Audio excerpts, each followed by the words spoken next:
Hello दोस्तों, time pass education के इस यूट्यूब चैनल में आप सबों का एक बार फिर से स्वागत है। दोस्तों, आज की वीडियो में मैं आज बात करने वाला हूं पटना विश्वविद्यालय तथा BRABU विश्वविद्यालय मुजफ्फरपुर के तहत चलाए जा रहे बीएड के कोर्स के अंदर एक कोर्स है, कोर्स 1, जिसका नाम है बाल्य अवस्था एवं उसका विकास। अंग्रेजी में मैं यदि बोलूं तो चाइल्डहुड एंड ग्रोइंग अप। इस पेपर से संबंधित जितने भी संभावित महत्वपूर्ण क्वेश्चन हो सकते हैं उसका संग्रह हमने तैयार किया है, जिसे हम आपके सामने आज प्रस्तुत करेंगे। आप नहीं मानिएगा, इस गेस क्वेश्चन से 2017 के एग्जाम में लगभग 99% तक क्वेश्चन लड़े थे। जब ये वीडियो खत्म होगा तो आप इस बात को जो है भली भांति समझ जाएंगे कि सचमुच में इस गेस में जो क्वेश्चन है वो काफी इम्पोर्टेंट क्वेश्चन है। तो आप इस वीडियो के अंत तक जुड़े रहें और हो सकता है इस वीडियो के अंत तक आपके लिए कुछ सरप्राइज हो, आपके लिए कुछ जो है गिफ्ट हो सकता है। तो चलिए आगे बढ़ते हैं और देखते हैं कि इस पेपर में क्या क्या है। तो ये जो पेपर है हमारा 100 अंकों वाला पेपर है और उस 100 अंकों में जो है इस पेपर को 5 यूनिट्स में बांटा गया है। यूनिट 1 से लेकर यूनिट 5 तक। प्रत्येक यूनिट से एग्जाम में 2 क्वेश्चन पूछे जाते हैं, जिसमें से किसी एक का जवाब देना रहता है। यानी प्रत्येक यूनिट से 2 क्वेश्चन और उन दोनों में से एक क्वेश्चन का जवाब देना रहता है। इस तरह से 5 यूनिट है, 10 क्वेश्चन हुए और आपको 5 का जवाब देना रहता है। इसमें प्रत्येक यूनिट से आपको एक क्वेश्चन का जवाब देना रहता है। और टोटल जो अगर मैं बात करूं क्वेश्चंस के नंबर की यानी अंकों की, तो थ्योरेटिकल पेपर जो होता है इसका 80 अंकों का होता है और इसका प्रैक्टिकल 20 अंकों का होता है। थ्योरेटिकल पेपर है, 5 क्वेश्चन का जवाब देना है, 80 अंक है, मतलब एक क्वेश्चन 16 अंकों का होता है। तो इस लिहाज से प्रत्येक क्वेश्चन अपने आप में महत्वपूर्ण होता है। प्रत्येक यूनिट 16 अंकों का होता है। तो इस तरह से कुल 80 अंकों का। अब आते हैं हम लोग इस गेस क्वेश्चन पे कि इसमें क्या क्या है। तो सबसे पहले बात करते हैं यूनिट 1 की। यूनिट 1 में आपके सामने कुछ क्वेश्चन दिखाई दे रहा है, जरा देखिए। इसमें पहला क्वेश्चन है, बालक के संज्ञानात्मक विकास के सिद्धांत की विवेचना करें। संज्ञानात्मक विकास के सिद्धांत या बालक के संज्ञानात्मक विकास हेतु जीन पियाजे के सिद्धांत का वर्णन करें। हम जानते हैं कि बालक के संज्ञानात्मक विकास से संबंधित जो सिद्धांत है वो जीन पियाजे महोदय ने दिया है। तो जीन पियाजे का थ्योरी आप लोग अच्छे से पढ़ लीजिएगा, ये बड़ा इम्पोर्टेंट है। और ये ना तो 2016 और ना ही 2017 किसी साल में नहीं पूछा गया है। तो हो सकता है 2018 में आने के इसके चांसेस बनते हैं। दूसरा क्वेश्चन है हमारा, पियाजे के संज्ञानात्मक विकास के सिद्धांत का शैक्षिक निहितार्थ का वर्णन करें।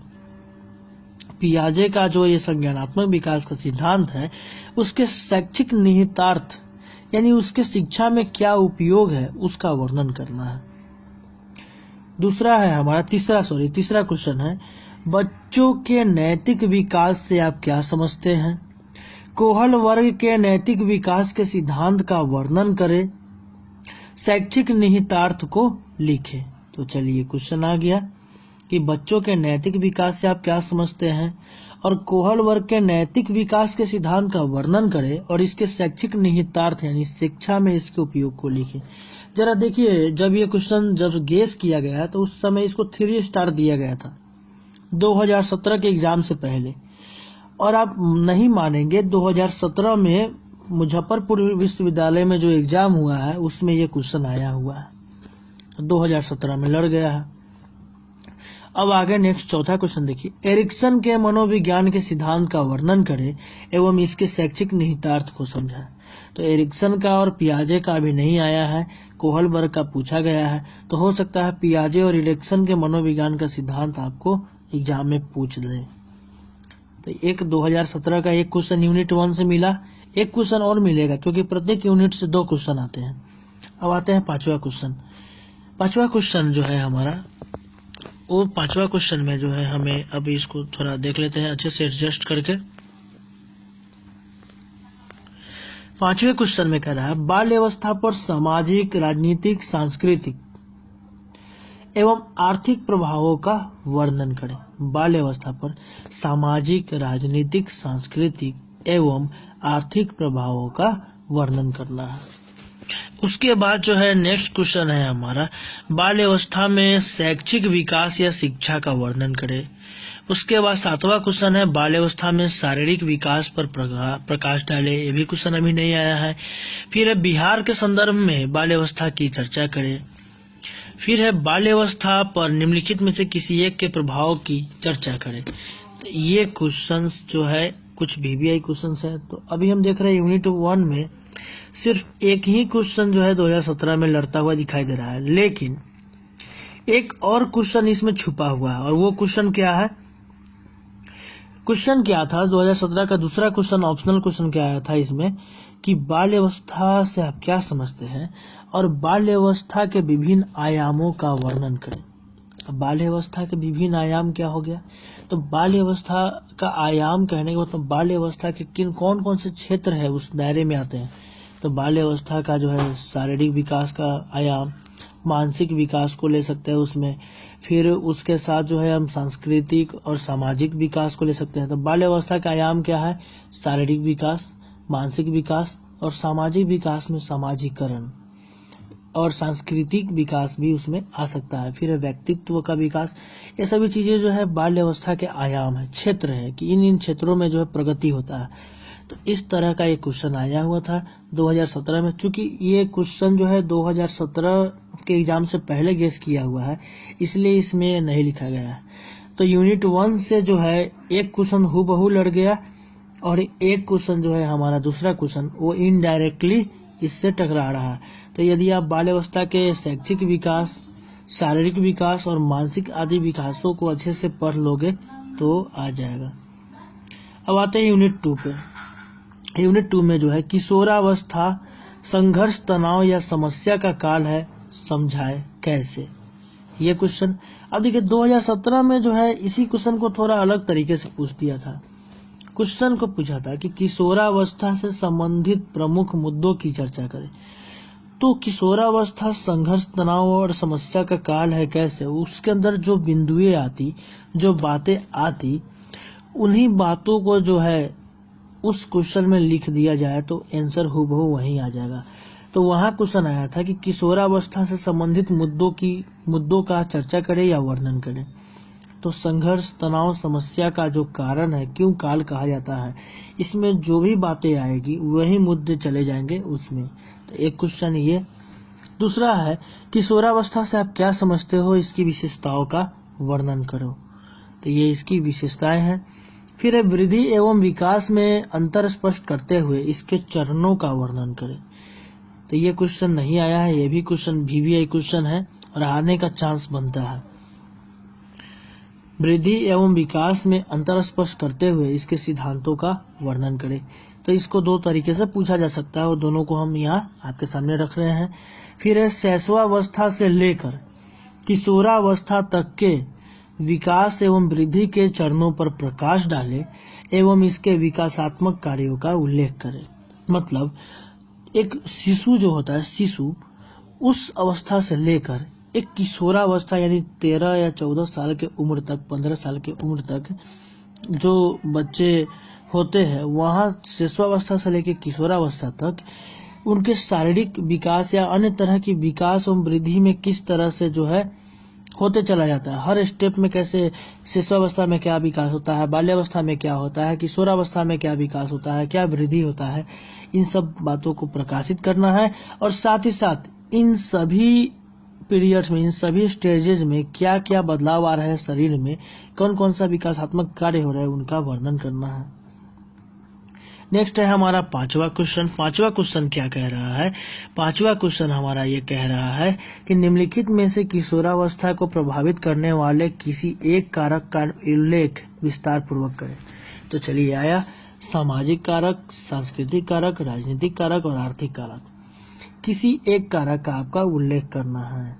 तो देखिए ये क्वेश्चन 2017 में आया हुआ है कि किशोरावस्था को प्रभावित करने वाले कारकों का वर्णन करें। उसमें जो है शॉर्ट में सभी पॉइंट्स को लिखना था। तो ये भी 2017 बिहार BR अम्बेडकर बिहार विश्वविद्यालय का आप क्वेश्चन कहीं से डाउनलोड करके या कहीं से देख लेंगे तो आपको ये क्वेश्चन उसमें मिल जाएगा। तो ये भी क्वेश्चन आया था। चलिए आते हैं नेक्स्ट क्वेश्चन जो है हमारा पांचवा क्वेश्चन क्या है। पांचवा क्वेश्चन है हमारा, किशोरावस्था के विकास में परिवार की भूमिका का वर्णन करें। तो ये परिवार की भूमिका आ सकती है। अब छठा क्वेश्चन जो VBI क्वेश्चन है कि किशोरावस्था के विकास में शिक्षक की भूमिका का वर्णन करें। सातवां है, बिहार के परिप्रेक्ष्य में किशोरावस्था का वर्णन करें। फिर है, किशोरावस्था से आप क्या समझते हैं, इस अवस्था में होने वाले शारीरिक परिवर्तनों को लिखे। ये 2016 में पूछा गया था। तो देखिए 2016 का क्वेश्चन भी आया यहाँ। फिर है, किशोरावस्था में समुदाय अथवा राज्य की भूमिका का वर्णन करें। तो 2018 में हो सकता है ये क्वेश्चन आ जाए, या इसके इतर जो भी क्वेश्चन हमने देखा है 9 क्वेश्चन, उसमें से कोई एक आ जाए। तो मैं आपको ये सलाह देना चाहूंगा कि आप पेन और पेपर लेकर बैठे और सारे क्वेश्चंस को नोट करें। और यदि आप नोट नहीं करना चाहते तो कृपया आप इस वेबसाइट पर जाए tpe.yolasite.com। वहां से आप हर कोर्स का, लगभग कोर्स 1 से लेकर कोर्स 5 या 6 तक सारे क्वेश्चंस का जो है गेस पेपर या गेस क्वेश्चन डाउनलोड कर सकते हैं। फिर है, आते हैं यूनिट 3 में। यूनिट 3 जो है समाजीकरण वाला यूनिट 3 है। इसमें देखिए, समाजीकरण की अवधारणा को स्पष्ट करें, इसके स्तरों का वर्णन करें। तो समाजीकरण क्या है और इसके कौन कौन से स्तर है उसका वर्णन करें। VBI क्वेश्चन में है, अभी नहीं पूछा गया है 2017 में, लेकिन आने का चांसेस बनता है इस बार। फिर है, समाजीकरण से आप क्या समझते हैं। बच्चे के समाजीकरण में निम्नलिखित में से किसी एक की भूमिका पर प्रकाश डालें। तो देखिए, घर या परिवार जो है 2016 में पूछा था, और इस बार पूछा था समुदाय तथा धर्म। यानी समाजीकरण से आप क्या समझते हैं और बच्चों के समाजीकरण में समुदाय एवं धर्म की क्या भूमिका है, प्रकाश डालें। तो देखिए कितना VBI टॉपिक है ये 2 नंबर। तो इससे हर बार क्वेश्चन आने की संभावना रहती है। तो हो सकता है अगली बार विद्यालय वाला पूछ देवे। चलिए अब आगे देखते हैं इसमें। ये तो हमारा ये क्वेश्चन हो गया। उसी तरह देखिए क्वेश्चन है एक और, इसी को, विद्यालय एक सामाजिक संस्था के रूप में व्याख्या करें। बिहार के संदर्भ में ही बताया। तो इस क्वेश्चन को इस अनुसार से भी पूछा जा सकता है, या नहीं तो बच्चे के समाजीकरण में समाज एवं समुदाय की क्या भूमिका है, व्याख्या करें। तो देखिए यहाँ VBI लगाया गया है, और सच में जो है 2017 में समाज की जगह बस धर्म था, बाकी सारा क्वेश्चन सेम था। उसके बाद बच्चे के समाजीकरण के स्तरों एवं प्रक्रिया का वर्णन करें। ये भी क्वेश्चन अच्छा क्वेश्चन है और आने के चांसेस बनते हैं। फिर है, बच्चों के समाजीकरण में शिक्षक की भूमिका का वर्णन करें। तो बच्चों की समाजीकरण में शिक्षक की क्या भूमिका है, इसका वर्णन करना है। ये सारी की सारी चीजें जो है आपको गेस पेपर में मिल जाएंगी। सारे के सारे आंसर जो है, चाहे जय का हो या अनमोल का हो, उसमें मिलने के चांसेस है, मिल जाएंगे। फिर है, बच्चों की समाजीकरण में माता पिता की भूमिका का वर्णन करें। तो ये सब क्वेश्चंस हैं, और ये क्वेश्चन नंबर 2 का ही 1 नंबर ऑप्शन है। इस तरह से क्वेश्चन पूछा जा सकता है। फिर है, बच्चों के पहचान निर्माण से आप क्या समझते हैं। तो बच्चों का पहचान निर्माण कैसे होता है, इसके बारे में। फिर है, विद्यालय, परिवार, अनौपचारिक तथा औपचारिक संगठन के संदर्भ में बच्चों के लैंगिक पहचान एवं समाजीकरण का वर्णन करें। तो दोस्तों इस क्वेश्चन को 2017 में भी थोड़ा सा घुमाकर पूछा गया था कि बालिकाओं यानी लड़के और लड़कियों का लैंगिक पहचान कैसे विकसित होता है, तथा अनौपचारिक तथा औपचारिक संगठन के संदर्भ में इसे प्रकाशित करें। इस तरह का क्वेश्चन आया था 2017 में। तो ये क्वेश्चन आया हुआ था। नेक्स्ट क्वेश्चन है हमारा, सामाजिक विषमताओं एवं प्रतिरोध का बच्चों के समाजीकरण पर प्रभाव का वर्णन करें। 2016 का क्वेश्चन है। और नेक्स्ट है, ब्रेनर के पारिस्थितिकी सिद्धांत का वर्णन करें। और 10वां क्वेश्चन है, समाजीकरण को प्रभावित करने वाले कारकों का वर्णन करें। इस तरह से ये सभी VBI क्वेश्चन 10 VBI क्वेश्चन है यूनिट 3 में, इसको हम लोगों ने देखा। अब नेक्स्ट चलते हैं यूनिट 4 की तरफ। यूनिट 4 में कौन कौन से क्वेश्चन है जो गेस क्वेश्चन की कैटेगरी में आते हैं। तो पहला है, पठन अयोग्यता पर प्रकाश डालें, जिसे डिस्लेक्सिया के नाम से जाना जाता है, या डिस्लेक्सिया से पीड़ित बच्चों की शिक्षा का वर्णन करें। तो ये क्वेश्चन हो सकता है। दूसरा, ये VBI क्वेश्चन है, ये अभी पूछा नहीं गया, तो हो सकता है अगली बार आ जाए। फिर है व्यक्तिक विभिन्नता से आप क्या समझते हैं, इसकी विशेषताओं का वर्णन करना है। तो व्यक्तिक विभिन्नता वाला ये टॉपिक भी वीवीआई टॉपिक है। फिर है हमारा नेक्स्ट, व्यक्तिक विभिन्नता से आप क्या समझते हैं, इसके कारकों का वर्णन करें तथा इसके शैक्षिक महत्व का उल्लेख करें। तो व्यक्तिक विभिन्नता क्या है, उसके कारक कौन कौन से हैं और इसके शैक्षिक महत्वों का वर्णन, ये तीनों चीजें जो है इसमें क्वेश्चन आने की संभावना है। नेक्स्ट चौथा क्वेश्चन है हमारा, धीमी गति से सीखने वाले बच्चों की शिक्षा में विद्यालय एवं शिक्षक की भूमिका का वर्णन करें, या नहीं तो मंद अधिगामी बालक पर प्रकाश डालें। तो आ गया धीमी गति से सीखने वाले मतलब मंद अधिगामी बालक, इन पर प्रकाश डाले या इनकी शिक्षा में शिक्षक एवं विद्यालय की क्या भूमिका हो सकती है, इसका वर्णन करें। फिर है पांचवा क्वेश्चन हमारा, व्यक्तिक विभिन्नता से आप क्या समझते हैं, इसके प्रकारों का वर्णन करें। यह भी वीवीआई क्वेश्चन है। फिर है हमारा, व्यक्तिक विभिन्नता के संदर्भ में निम्नलिखित में से किन्हीं तीन पर प्रकाश डालना है। व्यक्तिक विभिन्नता के संदर्भ में निम्नलिखित में से किसी तीन पर आपको जो है प्रकाश डालना है। तो ये कौन कौन से 3 पॉइंट्स आप जो है आप जान सकते हैं। 2016 में ऐसा क्वेश्चन आया था। तो देखिए 2016 के अनुसार अगर हम क्वेश्चन देखें तो यहाँ 2016 में जो है पहला है बहुबुद्धि, दूसरा है सीखने के तरीके, स्व अवधारणा, स्व सम्मान, फिर है अभिवृत्ति, अभियोक्ता, कौशल एवं दक्षता, रुचि, मूल्य, नियंत्रण, व्यक्तित्व। ये सभी पॉइंट्स जो है हमारा पॉइंट संबंधित है व्यक्तिक विभिन्नता से, और इस पर जो है प्रकाश डालने के लिए 2016 में जो है क्वेश्चन पूछा गया था। तो इन सभी पॉइंट्स को अगर आप एक बार देख जाते हैं तो हो सकता है 2018 में भी कुछ क्वेश्चंस आ जाए। अब आते हैं यूनिट 4 में जो है क्वेश्चन नंबर 7 पे, व्यक्तिक विभिन्नता के आकलन एवं मूल्यांकन के तरीकों पर प्रकाश डालें। 2017 में पूछा हुआ क्वेश्चन नहीं आया हुआ था। फिर है बहुबुद्धि सिद्धांत को लिखे, जो वही था आगे बहुबुद्धि, उस सिद्धांत को आपको लिखना है। नेक्स्ट क्वेश्चन है हमारा, व्यक्तित्व को परिभाषित कीजिए एवं व्यक्तित्व विकास के कारकों का वर्णन करें। तो व्यक्तित्व को परिभाषित कीजिए एवं व्यक्तित्व विकास के कारकों का वर्णन करें। व्यक्तित्व को परिभाषित करते हुए इसके सिद्धांतों की व्याख्या कीजिए। ये भी एक क्वेश्चन है, इसको हम लोग शील गुण सिद्धांत के नाम से भी जानते हैं। तो पूछ सकता है एग्जाम में या तो शील गुण सिद्धांत क्या है, यानी तो व्यक्तित्व को परिभाषित करते हुए इसके सिद्धांतों की व्याख्या करें। अगला क्वेश्चन हमारा, निर्देशन से आप क्या समझते हैं, छात्रों को व्यवसायिक एवं शैक्षिक निर्देशन देना क्यों आवश्यक है। ये बहुत ही महत्वपूर्ण क्वेश्चन है और सेकेंड ईयर में भी जो है इस टॉपिक को पढ़ना है। तो 2016 में ऐसे पूछा भी गया था। 12वां क्वेश्चन है हमारा, व्यक्तिक विभिन्नता के संदर्भ में निम्नलिखित में से किसी एक के प्रभाव, महत्व एवं शैक्षिक निहितार्थ की व्याख्या कीजिए। व्यक्तिक विभिन्नता के संदर्भ में निम्नलिखित कुछ बिंदुओं को जो है परिभाषित करना है। पहला है समूहन यानी ग्रुपिंग, व्यक्तिक अनुदेशन, निर्देशन एवं प्रबोधन 2016 में आया हुआ है, सेतु पाठ्यक्रम यानी ब्रिज करिकुलम, संवर्धन गतिविधि और क्लब। ये सब चीजें जो है हमें देखना है।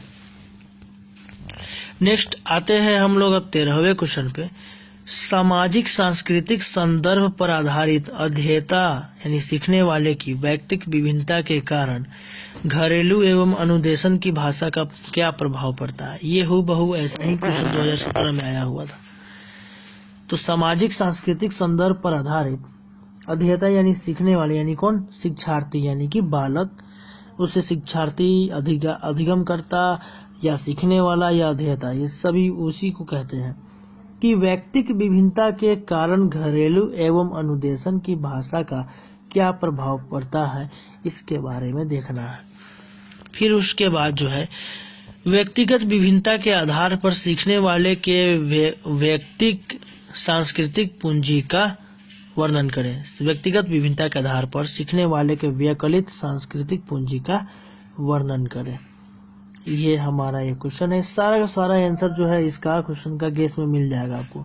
फिर बुद्धि क्या है, इसकी विशेषताओं का वर्णन करें। तो इस तरह से यूनिट 4 में हमारा 15 जो है गेस क्वेश्चन था। अब आगे आते हैं यूनिट 5 की तरफ। पहचान निर्माण से आप क्या समझते हैं, विभिन्न सामाजिक एवं संस्थानिक यानी सोशल एंड इंस्टीट्यूशनल संदर्भ में पहचान निर्माण को समझाइए। यानी पहचान बनाना क्या होता है, बालक अपना एक अलग पहचान बनाता है, तो उसी के बारे में बताना है कि सामाजिक एवं संस्थानिक संदर्भों में उसको समझाइए। नेक्स्ट है हमारा पहचान निर्माण की प्रक्रिया में आंतरिक सामंजस्य एवं विरोधी छवि का अंतर्द्वंद के प्रबंधन पर प्रकाश डालें। पहचान निर्माण की प्रक्रिया में आंतरिक सामंजस्य एवं विरोधी छवि या अंतर्द्वंद के प्रबंधन पर प्रकाश डालें। ये एक गेस्ट क्वेश्चन है यूनिट 5 का। नेक्स्ट है हमारा व्यक्तिगत रूप से और समूह में पहचान गठन के निर्धारक के रूप में निम्नलिखित विभिन्न सामाजिक श्रेणियों जैसे जाति, वर्ग, लिंग, धर्म, भाषा एवं उम्र का वर्णन करें। कहने का मतलब है कि किस प्रकार से किसी बच्चे के पहचान निर्माण में जाति, वर्ग, लिंग, धर्म, भाषा एवं उम्र का प्रभाव पड़ता है या उसकी एक भूमिका होती है। अगला हमारा जो क्वेश्चन है 4 नंबर क्वेश्चन है। ये क्वेश्चन कहता है कि विद्यार्थियों को पहचान यानी अस्मिता के गठन में निम्नलिखित में से किसकी एक भूमिका महत्वपूर्ण भूमिका है, उस पर वो आपको प्रकाश डालना है, किसी एक की। तो विद्यार्थियों के पहचान के गठन में शिक्षक की भूमिका 2016 में पूछ दिया था, 2017 में विद्यालय के बारे में पूछ दिया था, 2018 में हो सकता है कि संस्कृति एवं लोकाचार आ जाए या शिक्षण अधिगम प्रणाली आ जाए, जिसमें अभ्यास कक्षा में शिक्षक के संवाद यानी वार्तालाप आ जाए, या मूल्यांकन एवं अभ्यास प्रणाली आ जाए, मूल्यांकन पद्धति आ जाए। उसी तरह से गौण पाठ्यक्रम हो गया, सहकर्मी समूह यानी मित्र समूह, मीडिया, ये भी 2016 में पूछा गया था। और नेक्स्ट इसका पॉइंट है प्रौद्योगिकी एवं वैश्वीकरण। तो ये बड़ा ही इम्पोर्टेंट टॉपिक है, इसको एक बार देख लीजिएगा क्योंकि इससे काफ़ी क्वेश्चन आए हुए हैं। नेक्स्ट है हमारा विद्यार्थियों की अपनी पहचान या छवि या अस्मिता। देखिए तीनों बातें सेम चीजें हैं के गठन में किस संचार तकनीक का प्रयोग किया जा सकता है। ये भी क्वेश्चन 2016 में पूछा गया था। नेक्स्ट क्वेश्चन है हमारा कि आप शिक्षक के रूप में अलग अलग बच्चों की अलग अलग क्षमता, अभिरुचि, सीखने की गति एवं व्यक्तित्व के अनुरूप शिक्षण कार्य कैसे करेंगे।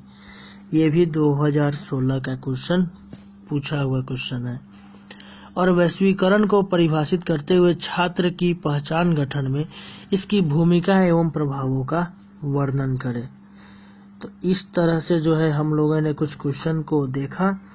कोर्स 1 से संबंधित हमने 5 यूनिट में क्वेश्चन को देखा और सभी यूनिट में जनरली 8, 9, 10 इस तरह के क्वेश्चन हैं। आप इस क्वेश्चन को चाहे तो हमारी वेबसाइट tp.yolasite.com पे जाके डाउनलोड कर सकते हैं और उसे प्रिंट कराकर जो है आप उससे फ्रेश उतार सकते हैं, या नहीं तो आप इस वीडियो को पॉज कर करके जो है पेपर पे सारे क्वेश्चंस को नोट कर लीजिए और बुक और गेस में ढूंढ कर सारे क्वेश्चंस को याद कर जाइए, ताकि एग्जाम में आपको जैसे भी क्वेश्चन पूछे आपको कोई परेशानी ना हो और एक आप अच्छे मार्क्स से साथ बीएड फर्स्ट ईयर पास कर जाए। और इस गेस पेपर को जिस छात्र ने तैयार किया, जिस छात्र अध्यापक ने, और इस गेस पेपर को जिस छात्र अध्यापक ने फॉलो किया, उसने जो है अपने बीएड के कॉलेज में कॉलेज टॉपर का स्थान प्राप्त किया, और वो भी मात्र एग्जाम से एक दिन पहले पढ़ के, क्योंकि उसने जो है सारे पेपर का एनालाइज किया और छांटा कि मुझे क्या पढ़ना है। क्योंकि मान लेते हैं आप रिवीजन मोड में जब तैयारी करते हैं तो सभी बातों को आप नहीं पढ़ सकते, कुछ चीज़ों को जो है छांटना पड़ता है। तो उसने ये पेपर तैयार किया है और वो अपने कॉलेज का टॉपर रहा है। तो आप जो है इसमें कुछ और सुधार कर सकते हैं अपनी तरफ से और आपका एक अपना अलग गेस पेपर तैयार हो जाएगा। तो आज के लिए बस इतना ही, फिर अगले वीडियो में कुछ नए टॉपिक्स के साथ मिलेंगे। तब तक के लिए धन्यवाद।